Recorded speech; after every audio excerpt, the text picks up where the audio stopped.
चरण की चीख पूरे जंगल में गूंज गई और जैसे ही उसकी चीख जंगल में गूंजी, उसके साथ साथ पुरोहित के घर में सो रहे रोहित की भी चीख निकल गई। रोहित चीखता हुआ उठ गया और चारों तरफ देखने लगा। उसने देखा कि वो पुरोहित के घर में अपने बिस्तर पर था। रोहित की आंखें फटी की फटी रह गई। वो कुछ बोलने की स्थिति में जरा भी नहीं था। उसके चेहरे का रंग उड़ा हुआ था और वो पसीने से पूरी तरह भीगा हुआ था। उसकी चीख सुनकर उसी के साथ सो रहा सचिन भी हड़बड़ाकर जाग गया और बोलते हुए उठा। क्या हुआ? सचिन की नजर साथ वाले बिस्तर पर स्टैचू बने बैठे रोहित पर चली गई, जो एकटक होकर ठीक अपने सामने की दिशा में ही देखे जा रहा था। सचिन ने उसे हिलाते हुए पूछा, क्या हुआ रोहित? आज फिर कोई भूतनी भूतनी देख लिए हो क्या? सचिन के हिलाने से रोहित अपने उस भयानक सपने से बाहर आया और उसने दीवार पर लगी हुई घड़ी की तरफ देखा, जिसमें सुबह के 5 बज रहे थे। उसने अपना पसीना पास ही रखे हुए अपने रुमाल से पोंछा और सचिन से कहा, सचिन, सपने में उस लड़की ने एक आदमी को मार डाला यार। रोहित ने कहा, सचिन, वो पहले एक खूबसूरत सी लड़की थी, फिर देखते ही देखते चुड़ैल बन गई और उसने उस आदमी को मार दिया। कितना भयानक सपना था, और अपने सपने में ये लड़की तो आज पहली बार देखी मैंने। सचिन को रोहित का सपना सुनकर उस पर गुस्सा आने लगा और उसने जोर से उसकी कमर पर एक मुक्का मारते हुए कहा, तू ये क्या हर समय ये अजीब अजीब सपने देखता रहता है? कभी तू हवेली देखता है, तो कभी चुड़ैल, तो कभी कोई लड़की। मैं तो तंग आ गया यार तेरे इन सपनों से। ना खुद चैन से सोता है, ना मुझे सोने देता है। लेकिन रोहित अभी भी बहुत घबराया हुआ था और उसने सचिन को अपनी परेशानी बताते हुए कहा, सचिन यार सुन तो मेरी बात। वो देख, सामने वाली घड़ी में सुबह के 5 बजे हैं और इसका मतलब जानता है तू? सचिन ने हल्का सा गुस्सा दिखाते हुए कहा, अब घड़ी में 5 बजने का भी कोई मतलब होता है क्या? रोहित ने सचिन को समझाते हुए कहा, हाँ होता है ना। मेरे कहने का ये मतलब है कि सुना है सुबह के 5 बजे के सपने सच होते हैं, और अगर ये सपना भी सच निकला तो? सचिन ने उसकी बात को बीच में से ही काटते हुए कहा, आज तक कोई सपना सच हुआ है जो ये होगा? चल उठ जा, अब उठकर चाय वाय का देखते हैं क्या इंतजाम है। रोहित की किसी भी बात को सचिन मानने को तैयार नहीं था। दोनों अपने कमरे से बाहर निकलकर नीचे घर के आंगन में आ गए। उन्होंने देखा कि पुरोहित जी चाय पी रहे थे और मिताली रसोई में थी। उन दोनों को देखते ही पुरोहित जी ने मुस्कुराते हुए कहा, अरे आप दोनों उठ गए? आइए आइए, आप यहाँ पर बैठिए जब तक मैं मिताली को चाय के लिए कहता हूँ। वो दोनों मुस्कुराते हुए आए और आकर वहीं पुरोहित जी के साथ ही रखी हुई कुर्सियों पर बैठ गए। तभी पुरोहित जी ने मिताली को आवाज दी और कहा, मिताली बेटा, मेहमानों के लिए भी चाय ले आओ। मिताली ने वहीं रसोई से ही जवाब दिया, जी पिताजी, अभी लाई। कुछ ही देर में मिताली हाथों में ट्रे लिए हुए बाहर आई और रोहित की नजर जैसे ही मिताली पर गई तो वो उसे बस देखता ही रह गया। रात के अंधेरे में रोहित बस एक झलक ही देख पाया था मिताली की, लेकिन अब वो उसे दिन के उजाले में एक ही नजर में सिर से पांव तक अपलक देख रहा था। उसका खूबसूरत गोरा रंग हल्के गुलाबी रंग के सूट में और भी गुलाबी लग रहा था और उसके भीगे हुए खुले बाल भी किसी सावन की घटा से कम नहीं लग रहे थे। उसे देखकर साफ पता चल रहा था कि वो शायद अभी अभी नहा कर आई थी। मिताली ने जैसे ही चाय की ट्रे रोहित के सामने रखी तो वो अपने ख्यालों की दुनिया से बाहर आया और उसने चाय का कप अपने हाथों में उठा लिया। मिताली जैसे ही चाय देकर रसोई की तरफ मुड़ी तो रोहित, जो लगातार उसे ही देख रहा था, उसका ध्यान कहीं और होने की वजह से गर्म चाय का कप हाथ से छूटकर नीचे गिर गया और टूट गया। चाय का कप गिरने से मिताली जल्दी से वहां आई और इससे पहले कि वो कुछ बोलती पुरोहित जी ने कहा, अरे मिताली, देख क्या रही हो बेटा? जल्दी से साफ करो यहां से। मिताली ने देखा कि कप टूट गया है और चाय चारों तरफ बिखर गई है, इसलिए उसे थोड़ा गुस्सा आ गया और वो सब कुछ समेटने के लिए आगे आई और उसने फिर खुद से ही बड़बड़ाते हुए कहा, पिताजी भी पता नहीं किस किस को उठा लाते हैं घर में, जिन्हें चाय तक भी पीनी नहीं आती। पुरोहित जी ने मिताली से एक बार और कहा, अब बड़बड़ाती ही रहोगी या दोबारा से चाय भी लाकर दोगी? अपने पिता की डांट सुनकर वो जल्दी से टूटे हुए कप के टुकड़े समेटकर दोबारा से रसोई की तरफ चली गई। पुरोहित ने रोहित से कहा, माफ कीजिएगा, थोड़ी बड़बोली है मेरी बच्ची, मगर दिल की बिल्कुल साफ है। रोहित मन ही मन सोचने लगा, थोड़ी नहीं बहुत बड़बोली है। इस तरह से उन सभी ने एक साथ बैठकर नाश्ता किया और फिर पुरोहित जी अपने काम से निकल गए। उनके जाने के बाद सचिन ने रोहित से कहा, रोहित, मैं किसी जरूरी काम से जा रहा हूं और कुछ देर में आऊंगा, तब तक तुम यहीं ठहरो। सचिन के जाने के बाद रोहित आराम से अपने बिस्तर पर आंखें बंद करके लेट गया और अपने रात वाले सपने के बारे में सोचने लगा। उसके दिमाग में लगातार अभी तक हो रही हर घटना घूमने लगी और वो आंखें बंद किए सब कुछ समझने की कोशिश करने लगा। एक बार फिर उसका दिमाग ये सब सोचता हुआ उन्हीं सपनों की दुनिया में पहुंच गया।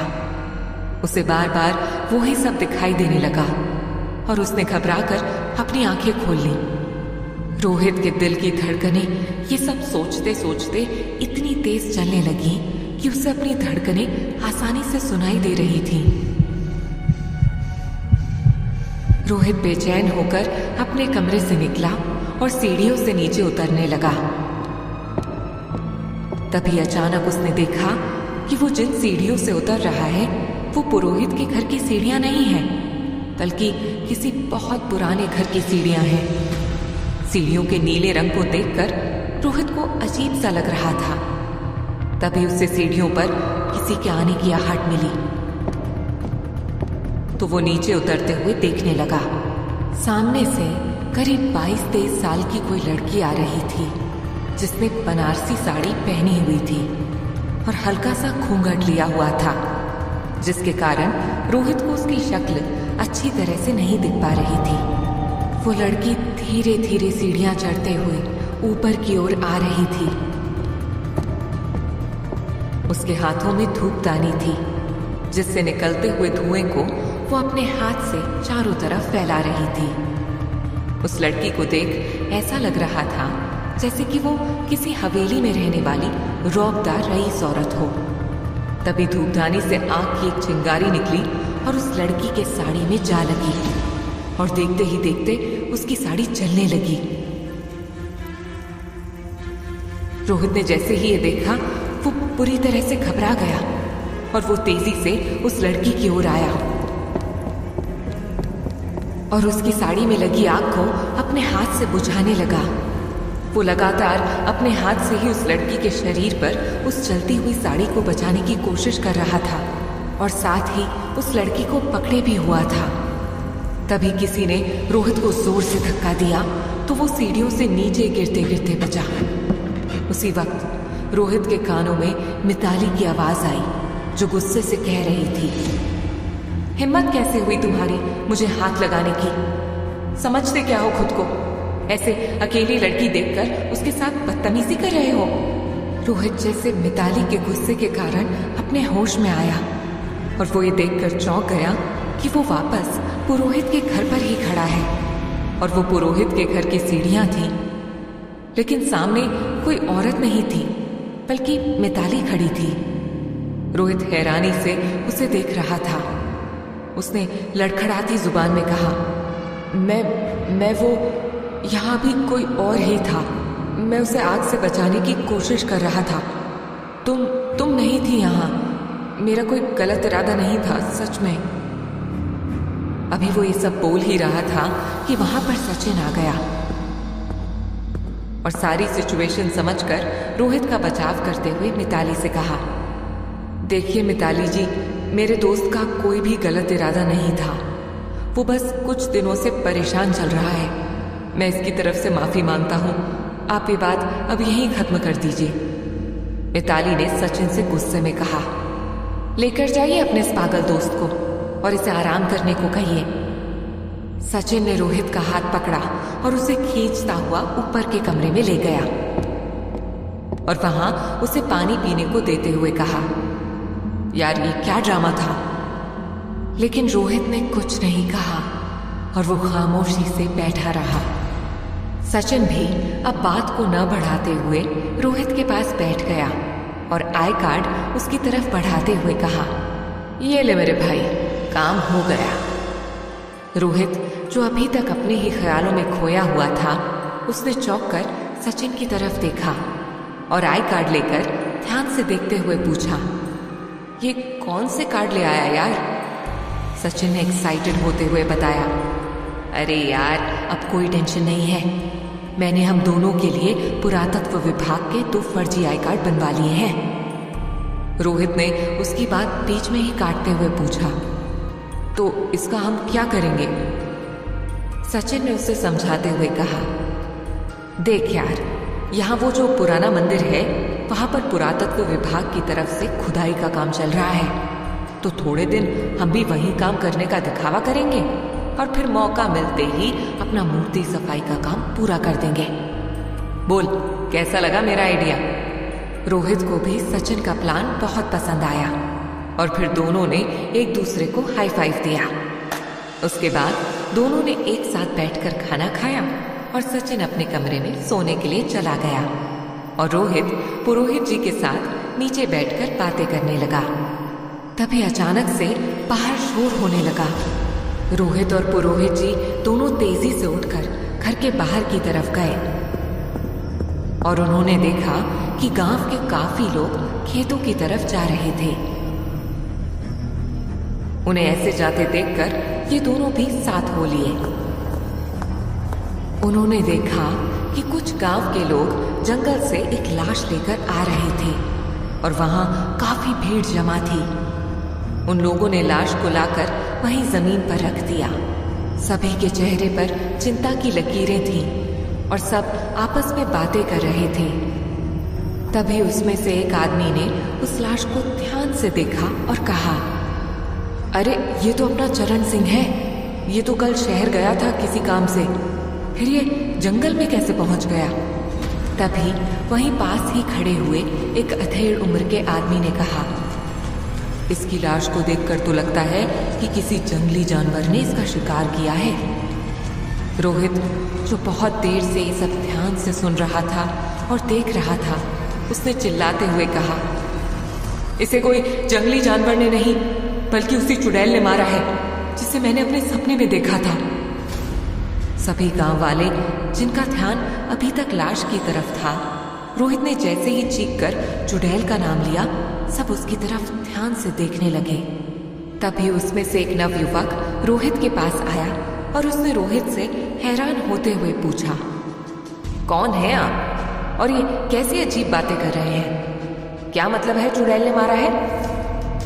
रोहित के माथे से पसीने की बूंदें टपक रही थी और वो एकटक बस चरण सिंह की लाश को ही देखे जा रहा था। उसका चेहरा डर और घबराहट की वजह से सफेद पड़ चुका था और रात का देखा हुआ सपना अभी भी उसकी आंखों के सामने ही घूम रहा था। तभी उस नवयुवक ने दोबारा उसे कंधे से हिलाते हुए पूछा, अरे भाई बोलते क्यों नहीं, कौन है आप और ये क्या अजीबोगरीब बातें कर रहे हो? ये चुड़ैल और भूतनी?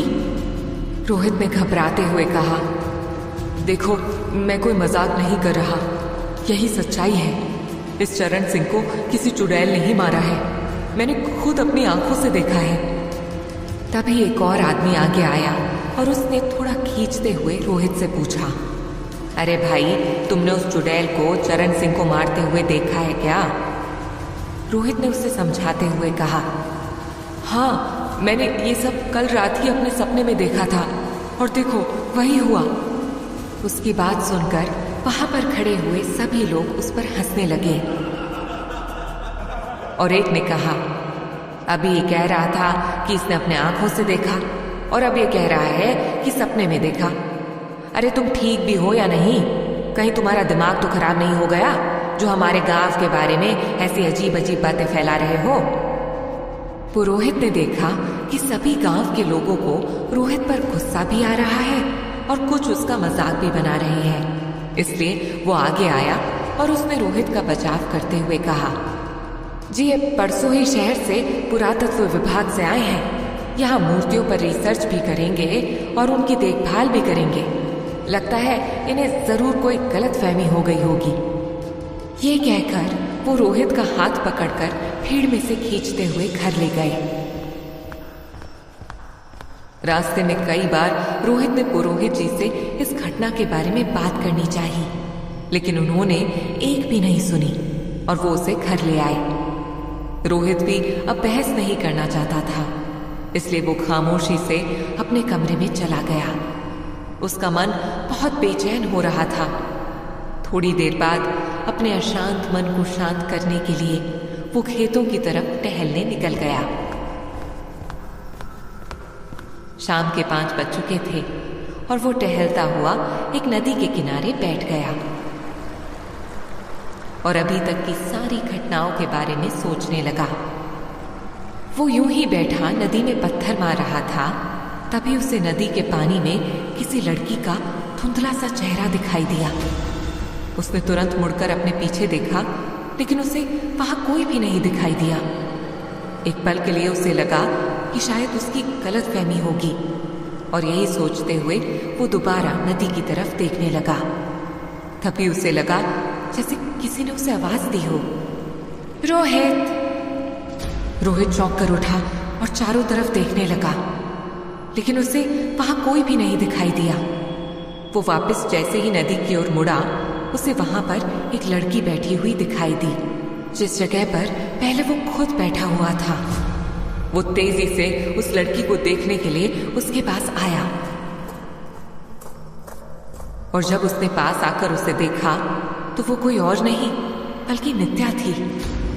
वही नित्या जिसे उसने चिता पर जलते हुए देखा था। एक पल के लिए तो रोहित को अपनी आंखों पर भरोसा ही नहीं हुआ, लेकिन जब उसने दोबारा से पलकें झपका कर उसे देखा तो उसे समझ आया कि वो कोई और नहीं, नित्या ही थी और रोहित को देखकर मुस्कुरा रही थी। रोहित ने जब उसे देखा तो उसकी आंखों के सामने वो ही जलती हुई चिता और उस पर बैठी हुई वो लड़की आ गई और वो सब याद करते ही उसकी आंखों में खौफ उतर आया। उसे पिछली शाम का एक एक पल याद आने लगा और उसने कांपती हुई आवाज में नित्या से पूछा, तुम यहाँ कैसे आ सकती हो? तुम तो नित्या हो ना, और तुम ही कल उस जलती हुई चिता पर थी ना? रोहित की बात सुनकर वो लड़की खिलखिलाकर हंसने लगी और उसने रोहित का मजाक बनाते हुए कहा, अच्छा, अगर मैं चिता पर बैठी थी तो फिर बच कैसे गई और आज फिर आपके सामने कैसे बैठी हूं?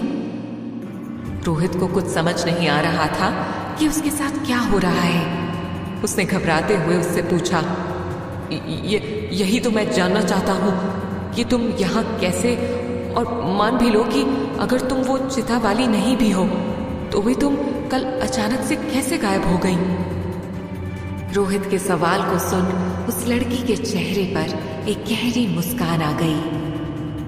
आखिर कौन है नित्या और क्यों नजर आ रही है वो रोहित को बार बार?